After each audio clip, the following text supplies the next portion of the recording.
Today we're going to take a look at 1 Samuel chapter 20, something that really stood out to me.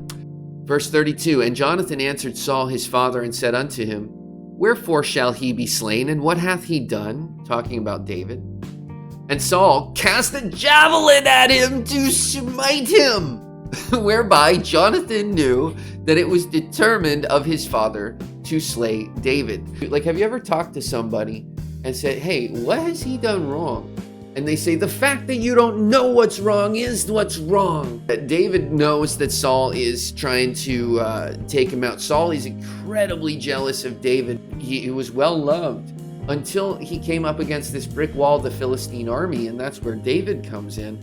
And David, who, is huge. David's a big guy too, and he comes at him with a sling and a rod and says, hey man, I've taken out bears and lions before. This is just a dude.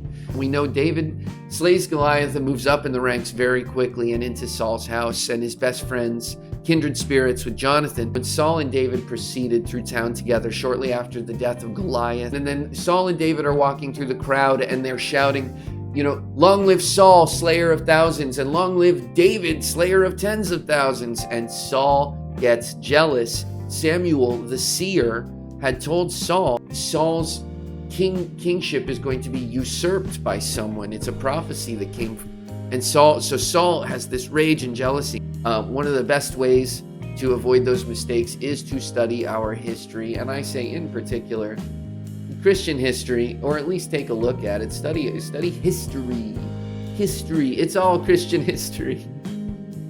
It's all everyone's history. It's history. It's God's history. And it just goes to show you that, well, if you think that there's nothing relevant in the Bible and that this is old and that we have new things now, I don't think you're paying attention.